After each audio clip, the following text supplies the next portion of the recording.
अस्सलामुअलैकुम। दोस्तों, आज हम बात करने जा रहे हैं इब्ने सफ़ी की मशहूर ज़माना इमरान सीरीज़ के दूसरे नावल चट्टानों में फ़ायर की। कहानी का आगाज़ एक पहाड़ी इलाके में होता है, जहाँ कर्नल जरगाम अपनी कोठी के कमरे में बेचैनी से टहल रहा है। ये एक अधेड़ उम्र का रूपदार आदमी है, जिसकी घनी मूंछें नीचे की तरफ लटकी हुई हैं और उसे बार बार अपने शाने हिलाने की अजीब आदत है। कर्नल बहुत परेशान है और बार बार दीवार पर लगी घड़ी की तरफ देख रहा है। बाहर तीसरे हफ्ते का चांद पहाड़ियों से उभर रहा है, मौसम खुशगवार है, लेकिन कर्नल की बेचैनी उसे किसी चीज से लुत्फ अंदोज होने नहीं दे रही। इतने में उसकी जवान बेटी सोफी आती है और बताती है कि रात के 10 बज गए हैं। कर्नल को किसी का इंतजार है और वो समझता है कि शायद गाड़ी लेट है। सोफी अपने वालिद की परेशानी देखकर कहती है कि इतनी तशवीश से क्या फ़ायदा, लेकिन कर्नल कहता है कि हर लम्हे उसकी उलझनें बढ़ती जा रही हैं। दरअसल बात यह है कि महकमा सुराग रसानी के एसपी कैप्टन फयाज ने कर्नल को एक अजीब सा तार भेजा है, जिसमें लिखा है कि एक ऐसा आदमी भेज रहा हूँ जिसे आप लोग तंग ना आए तो काफ़ी फ़ायदा उठा सकेंगे। ये तार पढ़कर कर्नल और सोफिया दोनों हैरान हैं कि आखिर ऐसा कौन सा आदमी है जिससे वो तंग आ जाएंगे, और फयाज ने अपने महकमे का कोई सरकारी आदमी क्यों नहीं भेजा।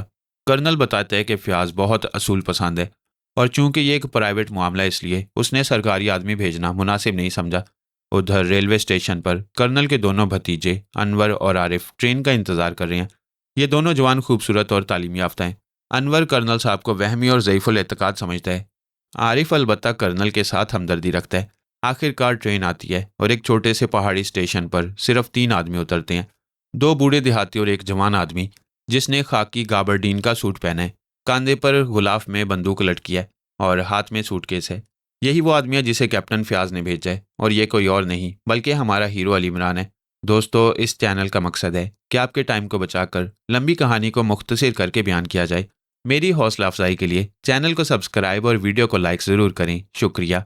इमरान की एंट्री का अंदाज ही निराला है। जब अनवर पूछता है कि क्या आपको कैप्टन फयाज ने भेजा है, तो इमरान मुस्कुराकर कहते हैं अगर मैं खुद ना आना चाहता तो फयाज के फरिश्ते भी मुझे नहीं भेज सकते थे। फिर जब कुली बुलाया जाता है तो इमरान हैरत से पूछता है कि क्या ये कुली मुझे सूटकेस समेत उठा सकेगा।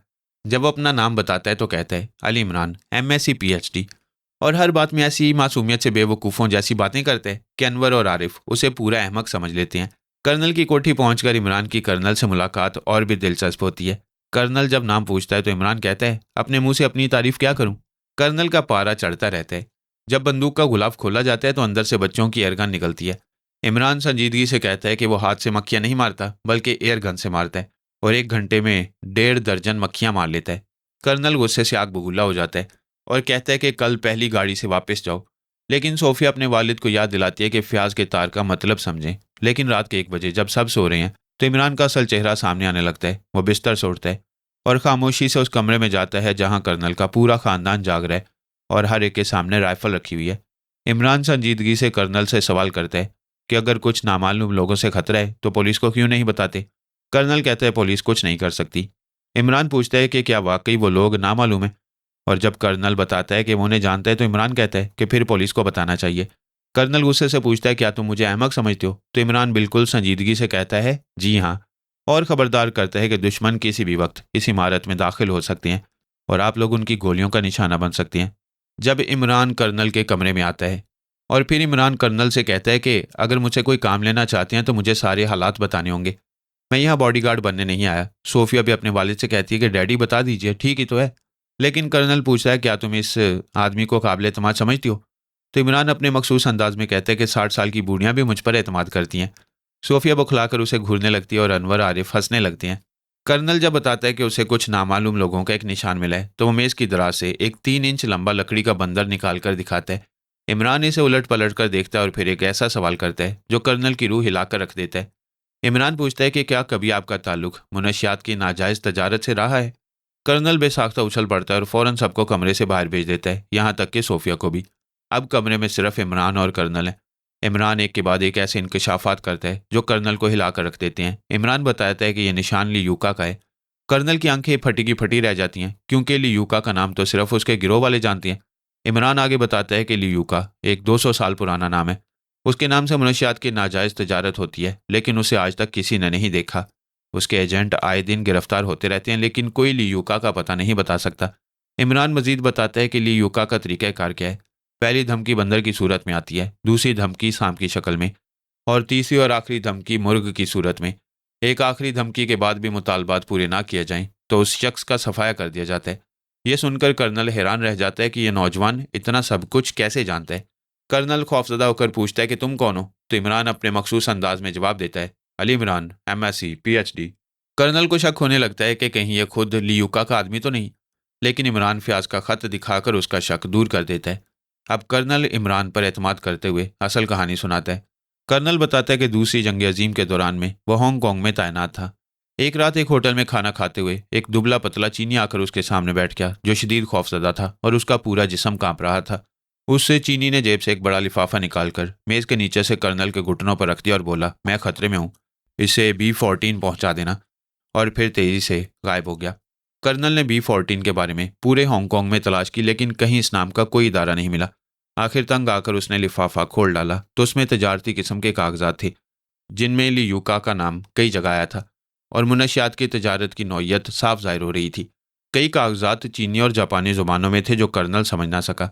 कर्नल बताता है कि कागजात मिलने के 6 माह बाद ही लियूका के आदमी उसके पीछे लग गए। कई बार चोरी छुपे उसकी क़यामगाह में दाखिल भी हुए, लेकिन कागजात ना मिल सके। अब उन्होंने आखिरी हरबा इस्तेमाल किया, यानी मौत के निशान भेजने शुरू कर दिए हैं। इमरान समझ जाते हैं कि कर्नल उसी वक्त तक जिंदा है जब तक कागजात उसके कब्जे में हैं, क्योंकि अगर कागजात वापस कर दिए तो लियूका उसे जिंदा नहीं छोड़ेगा। इमरान पूछता है कि आपने फ्याज को क्यों दरमियान में डाला? तो कर्नल बताता है कि फ्याज को असल वाकयात की इतला नहीं, वो सिर्फ इतना जानता है कि कुछ लोगों से खतरा है। सोफिया को हालात का इल्म है और उसी ने फ्याज से मदद मांगी थी। भतीजों को सिर्फ इतना बताया गया है कि कुछ दुश्मन ताक में है और बंदर उनका निशान है। अगली सुबह एक दिलचस्प मंजर सामने आता है। सोफिया हैरान होती है कि कर्नल, जो कल तक इमरान को निकालने पर तुला हुआ था, अब उसकी ज़रूरत से ज़्यादा खातिर मदारत कर रहा है। नाश्ते की मेज़ पर कर्नल भीगे हुए चने खा रहा है, क्योंकि उसे विटामिन का खबत है। लेकिन इमरान ने एक और ही तमाशा लगा दिया। वो चनों को छील छील कर छिलके अलग और दाने अलग करता रहा, और जब छिलकों का ढेर लग गया तो दानों की बजाय छिलके खाना शुरू कर दिए। सोफिया को हंसी आ गई और कर्नल के होंठों पर भी मुस्कुराहट फैल गई, लेकिन इमरान अहमकों की तरह दोनों को बारी बारी देखता रहा। जब सोफिया ने हंसते हुए टोका तो इमरान ने बड़ी संजीदगी से कहा कि उसकी सेहत खराब हो रही है, इसलिए वो ग़िज़ा का सिर्फ वो हिस्सा खाता है जिसमें विटामिन हो, यानी छिलके। आलू का छिलका, प्याज का छिलका। कर्नल हंसने लगा और बोला, तुम शैतान हो, मेरा मजाक उड़ा रहे हो। सोफिया हैरत में पड़ गई कि अगर ये हरकत किसी और ने की होती तो कर्नल राइफल निकाल लेता, लेकिन इमरान के साथ वो हंस रहे और अच्छी अच्छी डिशें उसकी तरफ बढ़ा रहे। नाश्ते के बाद इमरान आ गया। सोनागरी की खूबसूरत पहाड़ियाँ धूप में नहाई हुई थीं। आड़ू, खुबानी, सेब और शहतूत के दरख्त कोठी के चारों तरफ फैले हुए थे और शहतूतों की मीठी खुशबू फिजा में बसी हुई थी। यहाँ इब्ने सफ़ी ने सोनागरी के बारे में बताया है कि गर्मियों में मैदानी इलाकों से लोग यहाँ आकर पनाह लेते हैं और मुकामी लोग अपने मकानात किराए पर देकर खुद झोंपड़ी में रहते हैं। कर्नल जरगाम की मुस्तकिल सुकूनत यहीं थी और सोफिया उसकी इकलौती बेटी थी, जबकि अनवर और आरिफ भतीजे थे जो गर्मियाँ यहीं गुजारते थे। सोफिया इमरान के पास आती है और सीधा पूछती है कि क्या आप प्राइवेट सुराग रसाएं? इमरान अपने अंदाज में जवाब देता है कि वह दरअसल किराए का नौहा घर है, जिसे लोग दिल या जिगर पिटवाने के लिए किराए पर हासिल करते हैं। सोफिया झुंझलाकर पूछती है कि आप डैडी के लिए क्या कर सकेंगे? तो इमरान कहता है, दिलासा दे सकूंगा। सोफिया समझ नहीं पा रही कि आदमी संजीदा है या मजाक कर रहे हैं। इतने में कर्नल आता है और बताते हैं कि 11 बजे की ट्रेन से उसके मेहमान आ रहे हैं, जिसमें कर्नल डिक्सन नामी एक अंग्रेज़, उसकी बेटी मिस डिक्सन और मिस्टर बारतूश शामिल हैं। बारतूश का नाम सुनकर इमरान फौरन बोलता है कि ये चीकोस्लोवाकिया का बाशिंदा होगा, क्योंकि इस किस्म के नाम वहीं पाए जाते हैं। कर्नल बताता है कि बारतूश डिक्सन का दोस्त है और मुसव्विर भी है और शायद गर्मियाँ यहीं गुजारेंगे। इमरान पूछता है कि क्या आप उन लोगों से लियूका वाले मामले का तज़किरा करेंगे? तो कर्नल साफ इनकार कर देता है। इमरान कहते हैं कि लियूका के लोग सारे हरबे आजमा चुके हैं और कागजात हासिल नहीं कर सके। वो कर्नल को कत्ल भी नहीं कर सकते, क्योंकि कागजात किसी और के हाथ लग सकते हैं। लेकिन अगर वो सोफिया या भतीजों को पकड़ लें और फिर कागजात मांगे तो कर्नल क्या करेगा? कर्नल ये सुनकर कांप उठता है और आंखें बंद करके सतून से टेक लगा लेता है। उसने इस बात पर कभी गौर ही नहीं किया था। इमरान कहता है कि सोफिया को स्टेशन ना भेजें। कर्नल फौरन फैसला करता है कि अनवर और आरिफ को भी नहीं भेजेगा और खुद स्टेशन जाएगा। इमरान कहता है कि आप बेफिक्र होकर जाएं, मैं यहाँ मौजूद रहूंगा। कर्नल शक से पूछता है कि तुम किसी खतरे का मुकाबला कर सकोगे? तो इमरान अपने अंदाज में कहता है कि मेरी हवाई बंदूक चिड़े से लेकर हिरन तक शिकार कर सकती है। कर्नल रिवॉल्वर देने की पेशकश करता है, लेकिन इमरान मना कर देता है। फिर इमरान आहिस्ता आहिस्ता कर्नल को कुछ बताता है, जिससे कर्नल के चेहरे की रंगत बदलती रहती है। आरिफ इमरान से पूछता है कि रात को क्या बातें हुई? तो इमरान कहता है कि कर्नल साहब अपनी जवानी के मुआशकों का हाल सुना रहे थे और ये लतीफ़े बच्चों के सुनने के लायक नहीं थे। आरिफ हंसते हंसते लौटपौट हो जाता है। इमरान अपनी एयरगन से मक्खी मारने का मुजाहरा करता है और 18 फुट के फासले से एन मक्खी पर निशाना लगाता है। सोफिया और अनवर हैरान रह जाते हैं कि इतना बेखता निशाना। सोफिया कहती है कि डैडी का निशाना बहुत अच्छा है, लेकिन शायद वो भी इतना साफ निशाना न लगा सके। अनवर शेखी में आकर कहता है कि मैं भी लगा सकता हूँ, और बंदूक ले लेता है। फिर सोफिया और आरिफ भी शामिल हो जाते हैं और दीवारों पर निशाने लगाने का ऐसा सिलसिला शुरू होता है कि प्लास्टर बर्बाद हो जाता है, लेकिन उन तीनों में से कोई भी मक्खी नहीं मारता। आरिफ कहता है कि कर्नल साहब हमें जिंदा दफन कर देंगे, और इल्ज़ाम इमरान पर लगाता है। इमरान हर किसी से अपनी असल शनाख्त और मकसद छुपाए हुए है, और अहमक बने रहना ही उसकी हिकमत अमली है। सोफिया को भी कुछ याद आता है कि कैप्टन फ्याज ने एक बार इमरान का तज़किरा किया था।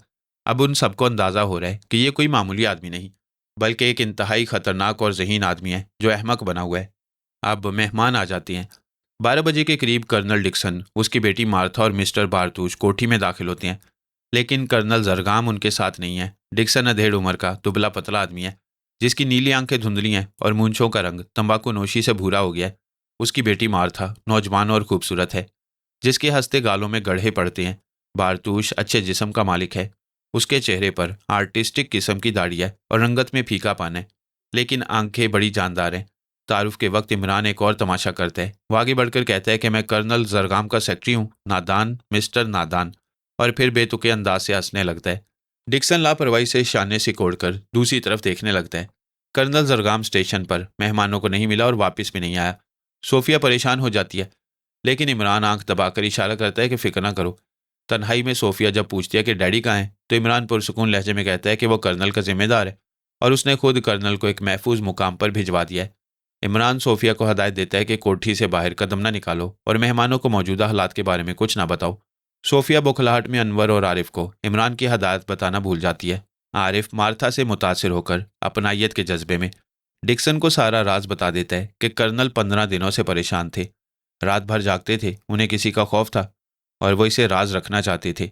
डिक्सन फौरन सोफिया के पास जाकर पूछगिछ शुरू कर देता है, लेकिन इमरान मुश्किल सूरत हाल को संभालने की कोशिश करता है। वो डिक्सन को बताता है कि सारी बातें मज़का खेज हैं। कर्नल लकड़ी के बंदर से डर गए थे और वो अक्सर कई कई दिन गायब रहते थे, लेकिन डिक्सन मुतमईन नहीं होता। जब इमरान कन्फ्यूशियस का हवाला देता है तो डिक्सन बिगड़ कर कहता है, जब तक मैं यहाँ मुकीम रहूँ तुम कन्फ्यूशियस का नाम ना लेना। आखिरकार सोफिया मजबूर होकर डिक्सन को इतना बता देती है कि डाक से एक पार्सल आया था जिसमें लकड़ी का बंदर था, और उसी वक्त से डैडी परेशान है। 8 पहाड़ी मुलाजिम पहरे पर रखे हैं, लेकिन बंदर का असल मतलब क्या है यह डैडी ने किसी को नहीं बताया। इंस्पेक्टर खालिद, जो पुलिस हेडक्वार्टर में तैनात है, ये एक तनोमंद और ज़हीन नौजवान है जो पहले फ़ौज में था और अब महकमा सुराग रसानी में है। उसके डीएस ने उसे बताया कि कैप्टन फ्याज का खुफिया खाता है, जिसमें दरख्वास्त है कि उनके एक आदमी अली इमरान को, जो कर्नल जरगाम के यहाँ मुकीम है, हर किस्म की मदद फराम की जाए। डीएस एक अहम बात नोट करता है कि शहर में शिफ्तन नामी किसी ने तकरीबन हर बड़े आदमी को धमकी के खतूत भेजे हैं और बड़ी रकमों का मुतालबा किया है, लेकिन कर्नल जरगाम ने ऐसी कोई शिकायत नहीं की, हालांकि वो बहुत मालदार है। और दूसरी तरफ फेडरल डिपार्टमेंट का एसपी कर्नल जरगाम के यहाँ मुकीम एक आदमी के लिए मदद मांग रहे हैं। ये दोनों बातें मिलाकर देखें तो ज़रूर कोई बड़ी बात है। डीएस खालिद को कहता है कि खुद जाकर इमरान से मिलो। फिर जेफरीज होटल की रक्स गाह का सीन आता है, जहां सोफिया अपने मेहमानों को लेकर आई है। इमरान मार्था के साथ नाच रहे और इंस्पेक्टर खालिद अपने डीएस के साथ दूर से उन पर नज़र रखे हुए है। डीएस खालिद को हदायत देता है कि इमरान पर गहरी नज़र रखो। जब वेटर कॉफ़ी की ट्रे ला रहा है जिसमें सोफिया का ऑरेंज स्क्वाश का गिलास भी है, तो एक आदमी वेटर से टकराता है। इमरान ये सब देख रहा है और उसके होंठ ज़रा खुलते हैं, यानी उसे कुछ मशकूक लगा है।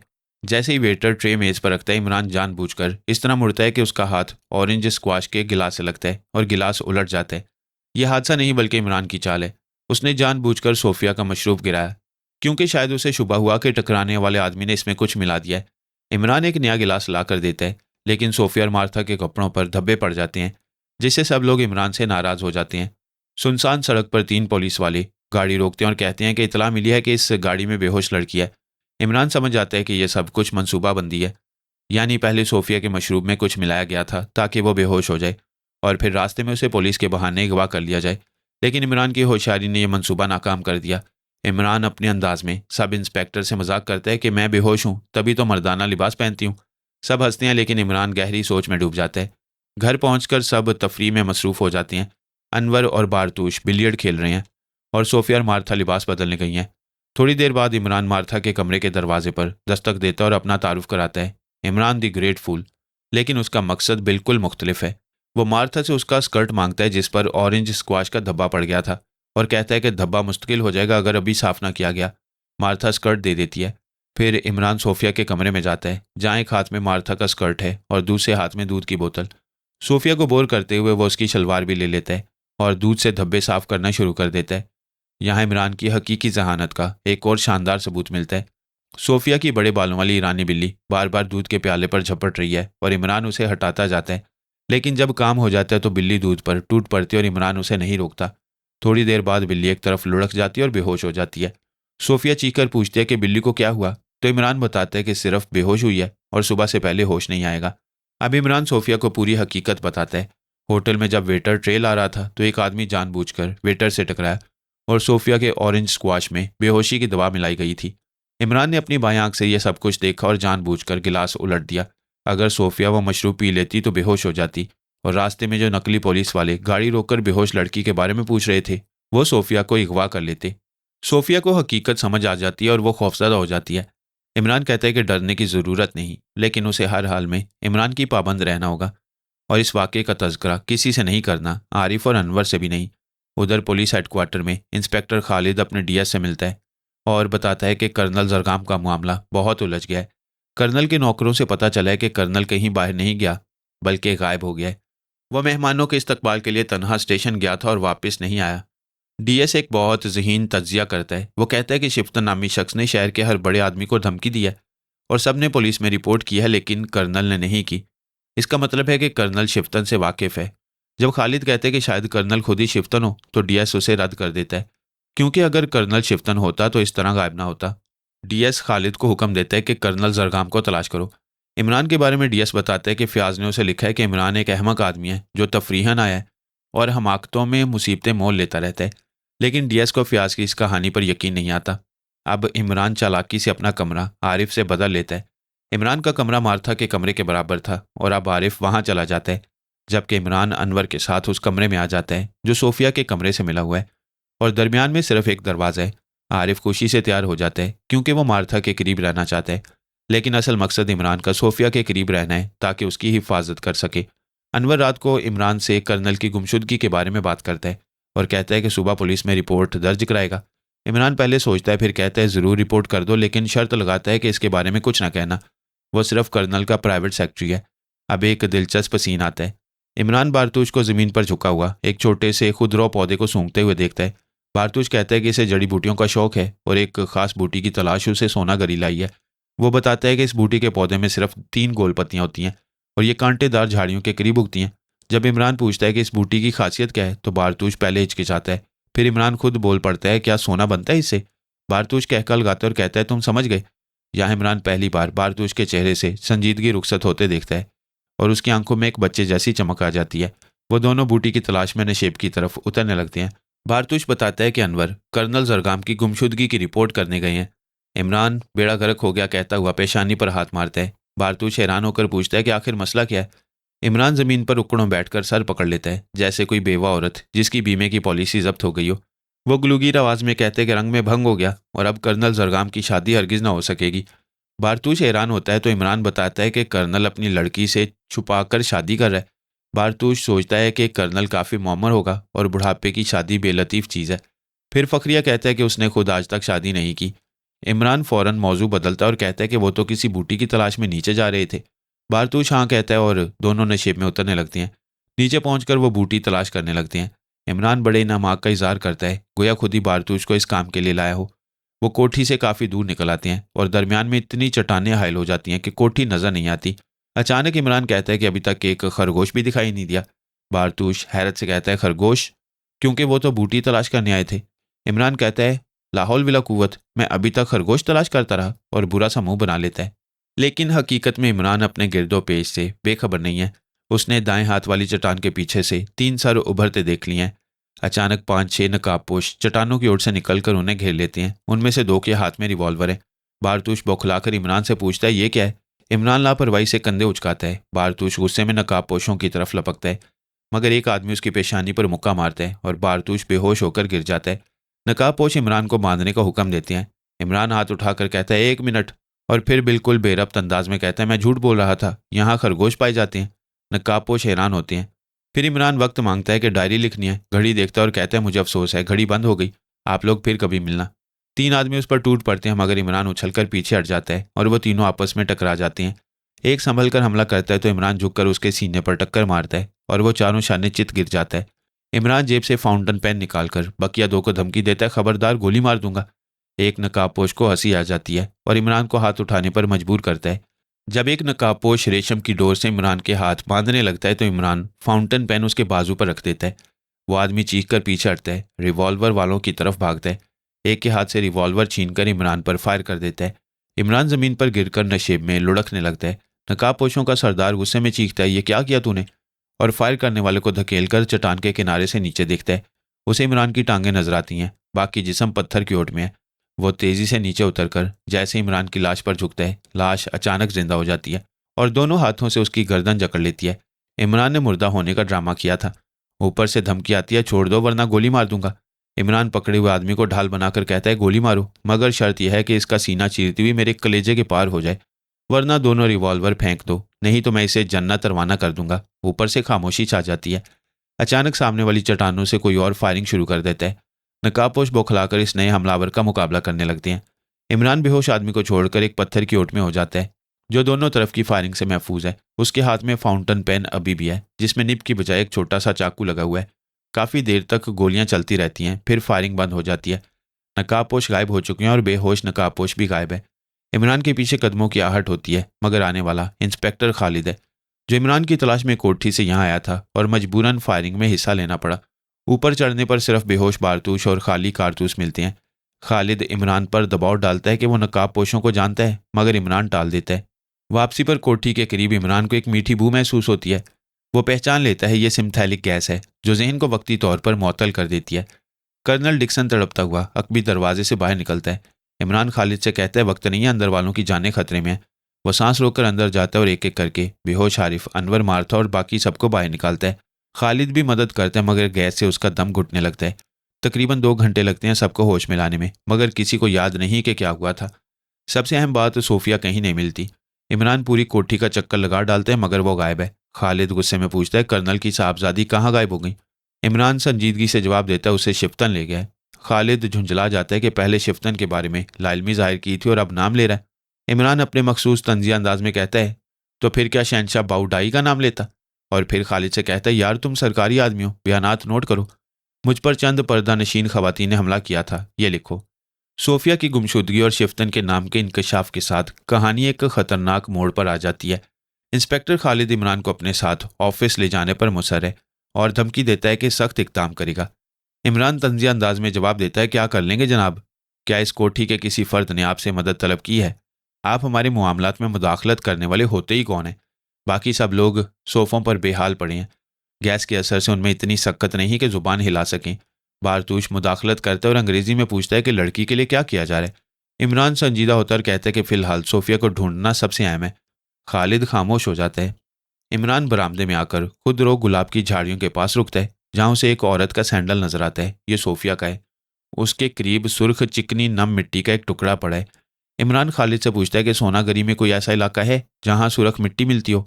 खालिद बताता है कि पलटन पड़ाव में एक छोटी नदी के करीब ऐसी नम सुरख मिट्टी मिलती है और वहाँ ऊंचे तबके के लोग आबाद हैं। इमरान फौरन कहता है, मुझे मोटरसाइकिल पर वहाँ ले चलो।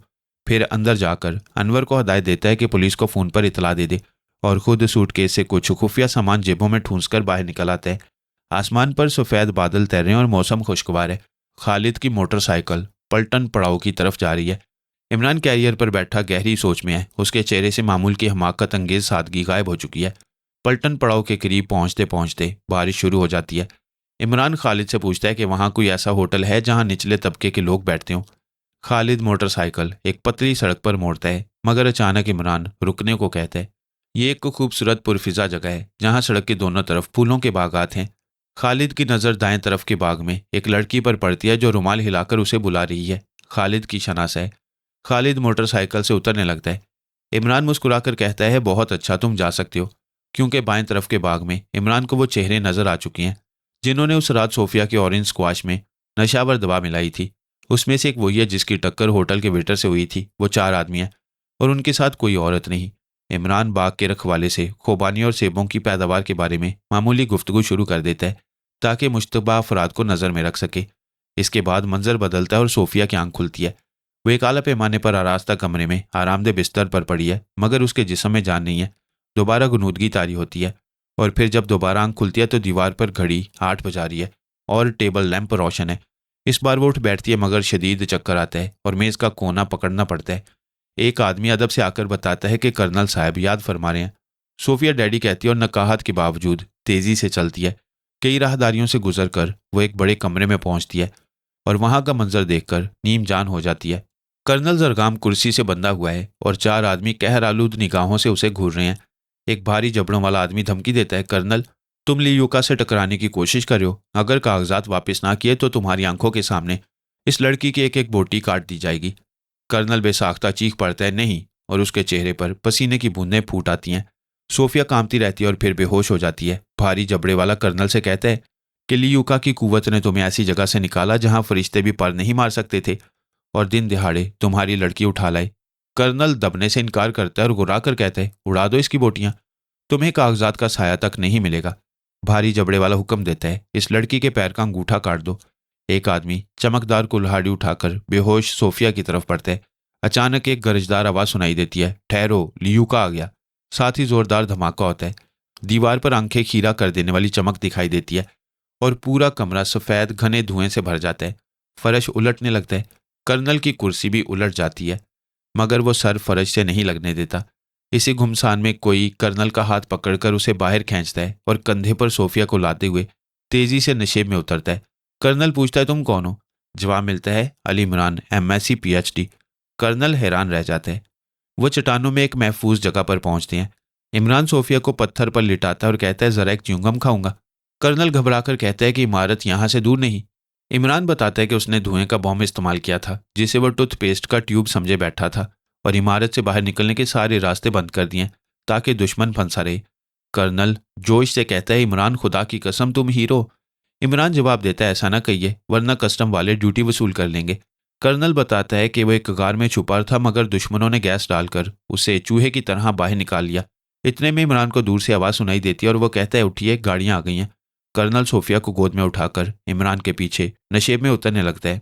उतराई मखदूश है मगर वो संभल संभल कर नीचे आते हैं। उन्हें सड़क नजर आती है जो तारों की छांव में साफ दिखाई दे रही है। अचानक नीचे से सुरख रोशनी की शुआ आकर चट्टानों में फैल जाती है और कर्नल के मुंह से एक अजीब सी आवाज़ निकलती है। इमरान, इंस्पेक्टर खालिद और पुलिस के आदमी उस इमारत की तरफ बढ़ते हैं जिसकी खिड़कियों से गहरा धुआं निकल रहा है। इमरान ने पहले ही बाहर के सारे दरवाजे बंद कर दिए थे, इसलिए अंदर वाले बाहर नहीं निकल सके थे। अंदर एक कमरे में 5 नकाबपोश आदमी पसीने में नहाए हुए और बुरी तरह हांफते मिलते हैं। भारी जबड़ों वाला सरदार चीख कर कहता है, बकवास है, हम बम बना रहे थे, एक बम फट गया। इमरान हमाकत अमेज अंदाज में खालिद से कहता है, हाँ खालिद साहब, ये लोग बम बना रहे थे, लेकिन इशारे से समझाता है कि सबूत उड़ चुका है इसलिए बम साजी का इल्ज़ाम लगाना बेहतर रहेगा। खालिद रिवॉल्वर निकालकर सबको हथकड़ियाँ लगवा देता है और उन्हें पुलिस की गाड़ी में बिठा दिया जाता है। खालिद पूछता है कि इनके खिलाफ क्या चार्ज लगाया जाए, तो इमरान कहता है, बम साजी, 10-12 सेर गंदक और 2-1 जार तेज़ाब इमारत से बरामद कर लो, बस इतना काफ़ी है। खालिद शिफ्तन वाला मामला उठाता है तो इमरान कहता है, फ़िलहाल तुम्हारे फरिश्ते भी उसके लिए सबूत मुहैया नहीं कर सकते, और खालिद से कहते हैं कि कम अज़ कम इनकी ज़मानत ना होने दे। दूसरी सुबह कर्नल जरगाम की कोठी के कंपाउंड में महकमा सुराग रसानी के DS की कार खड़ी है। DS अंदर कर्नल का बयान ले रहा है। इमरान ने रात ही कर्नल को अच्छी तरह तैयार कर लिया था और कर्नल वही सब दोहराता है जो इमरान ने बताया। कर्नल DS को बताता है कि उसे भी शिफ्तन का खत मिला था और वो महज खौफ से रूपोश हो गया। फिर कहता है कि इससे पहले भी एक बार शिफ्तन का शिकार हो चुका है और 50,000 रुपयों से हाथ धोने पड़े, लेकिन आज तक नहीं मालूम कि शिफ्तन किसी तनहा फर्द का नाम है या किसी गिरोह का। अहम बात यह है कि कर्नल ने लियूका और उसके मामलात की हवा भी नहीं लगने दी। पिछली रात के वाक़यात के बारे में कर्नल बयान देता है कि शिफ्तन के आदमी उस पर और सूफिया पर तशद्दुद करके 1 लाख रुपये मांग रहे थे। अचानक इमारत में धमाका हुआ, वो बदहवास हुए और उन्हें निकलने का मौका मिल गया। इमरान पहले से सूफिया की तलाश में उधर चक्कर काट रहा था, इसलिए उसने फौरी मदद की। DS मुतमईन हुआ या नहीं, बहरहाल वो ज़्यादा देर ठहरे बगैर चला जाता है। सोफिया अभी तक खौफजदा और इमरान से पूछती है, अब क्या होगा? इमरान कहता है, गाना नाचना, कभी कुछ होगा, बिल्कुल फिक्र ना करो। सोफिया पूछती है कि आपने वो बॉम्ब फेंका था? इमरान मुंह पीट कर कहता है, तौबा तौबा, ऐसी बातें जुबान से ना निकालिए वरना मेरी मम्मी मुझे घर से निकाल देंगी। इतने में कर्नल अपने कमरे से इमरान को बुलाता है और दरवाज़ा बंद करके मेज़ की तरफ इशारा करता है। मेज़ पर एक बड़ा खंजर पड़ा है। इमरान मुस्कुरा कर कहता है, गालिबन लियूका की तरफ से धमकी। कर्नल कांपती आवाज़ में कहता है, हाँ, एक खुला खत और ये खंजर। इस कमरे में मुझे हैरत है कि इन्हें कौन लाया। इमरान खत पढ़ता है। कर्नल जरगाम, तुम्हें सिर्फ एक मौका और दिया जाता है, वरना तुम्हारा एक भतीजा कल शाम तक कत्ल कर दिया जाएगा। उस पर भी होश ना आया तो अपनी लड़की की लाश देखोगे। अगर कागजात वापस करने पर तैयार हो तो आज शाम 5 बजे एक गैस भरा सुरख गुब्बारा अपनी कोठी से उड़ा देना। कर्नल परेशान हो जाता है। कर्नल डिक्सन असल वाक़या सुनना चाहता है और शिफ्तन वाली दास्तान पर उसे यकीन नहीं आया। इमरान वजाहत करते हैं कि शिफ्तन कुछ भी नहीं, लियूका की एक चाल है। अगर कर्नल पुलिस को लियूका की कहानी सुनाए जबकि शहर के सारे लोग शिफ्तन की शिकायत कर रहे हैं तो पुलिस दोनों को बकवास समझेगी और मदद नहीं मिलेगी। कर्नल कहता है, तुम ठीक कह रहे हो, मगर मेरी अकल जवाब दे रही है। डिक्सन से क्या कहूँ? हम साला साल हम निवालो हम प्याला रहे हैं, कभी कोई राज नहीं रहा। इमरान मशवरा देता है कि सब कुछ डिक्सन को बता दें और सारे घर को जमा करके मशवरा करें। कर्नल सोचता है कि वो कागजात पुलिस के हवाले कर दे तो इमरान कहता है, इस सूरत में आप लियूका के इंतकाम से ना बच सकेंगे। कर्नल कहता है, यही सोच कर रह जाता हूँ, लेकिन यकीन है कागजात वापस कर देने के बाद भी मैं ना बच सकूंगा। इमरान संजीदगी से कहता है, ना सिर्फ आप बल्कि वो लोग भी खतरे में पड़ जाएंगे जो इस वक्त आपका साथ दे रहे हैं। आखिरकार कर्नल इमरान की बात मानने पर तैयार हो जाता है। उसी दिन शाम 5 बजे कर्नल की कोठी से एक सुर्ख गुब्बारा फिजा में बुलंद हो जाता है। यानी कर्नल ने लियूका की शर्त ज़ाहिरी तौर पर कबूल कर ली है। इमरान तालियां बजा बजा कर बच्चों की तरह नाच रहा है। दोपहर को कर्नल ने सबके सामने लियूका की पूरी दास्तान सुना दी। सबने राय दी कि कागजात वापस कर दिए जाएं। कर्नल डिक्सन और बारतूश लियूका का नाम सुनते ही सफ़ेद पड़ गए। यूरोप में लियूका के मुनशियात की गैर कानूनी तजारत का नाम नया नहीं था, मगर आज तक कोई उस पर हाथ नहीं डाल सका। रात के खाने से पहले लियूका का जवाबी खत आ जाता है।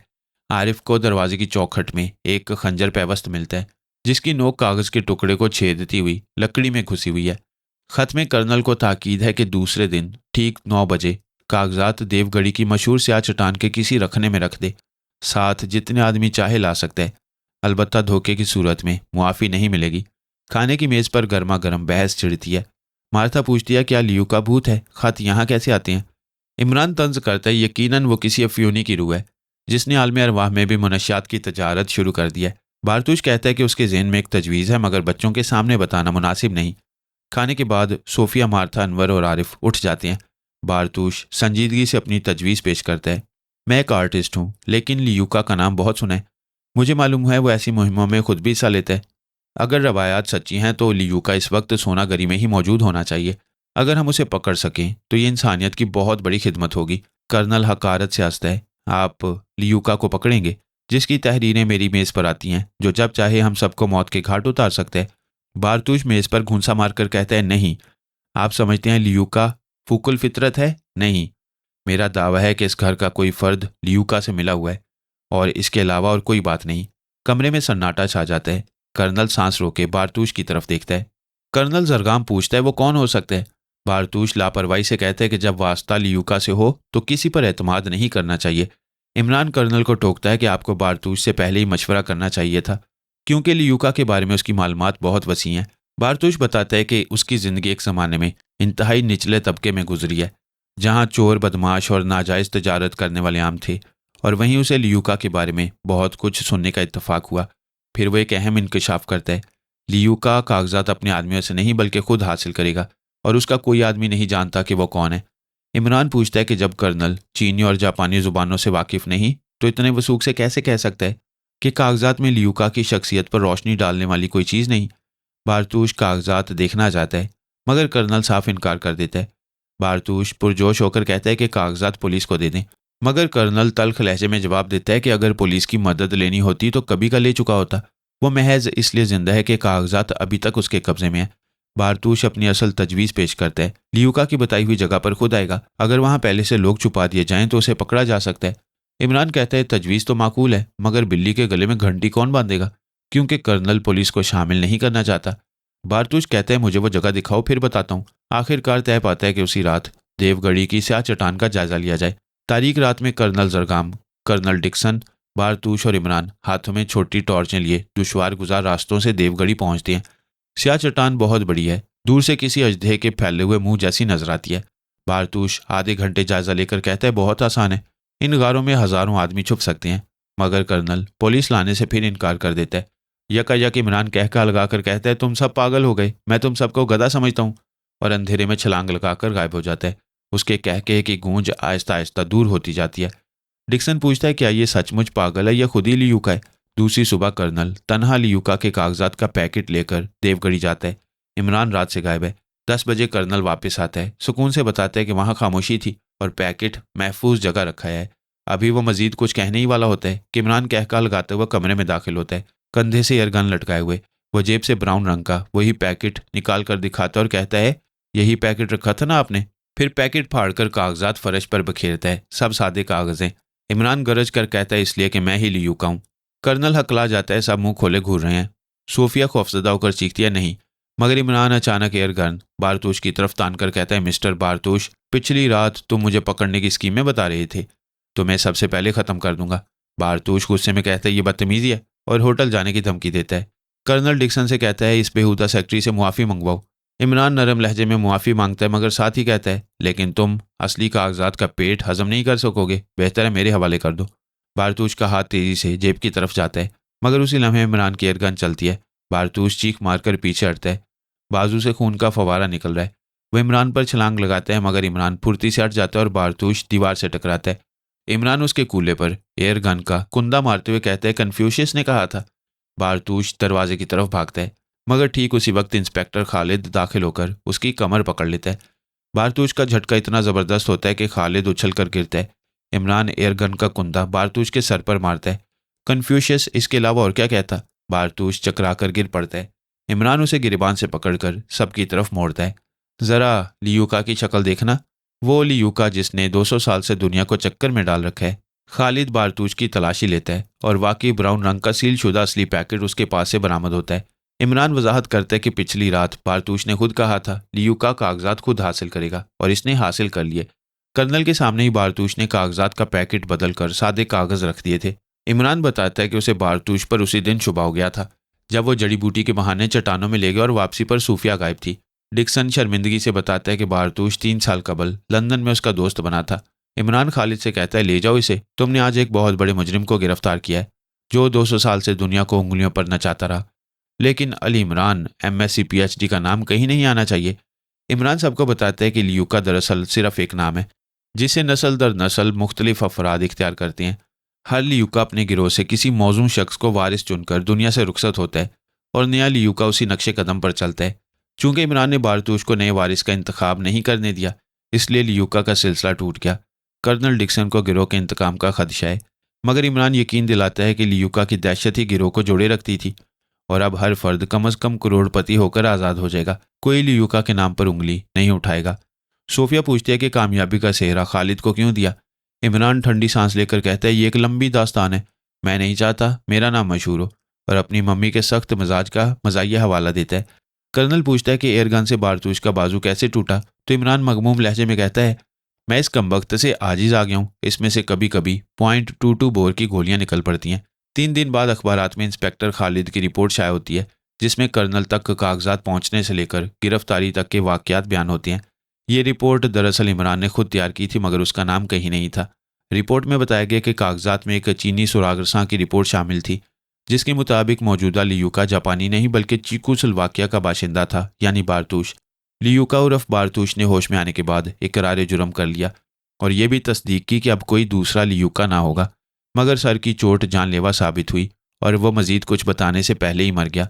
इस तरह 200 साल पुराना लियूका का खौफनाक सिलसिला हमेशा के लिए ख़त्म हो गया और अली इमरान MSc PhD अपनी पुरानी हमाकत आमेज़ मुस्कुराहट के साथ गुमनाम हीरो बना रहा।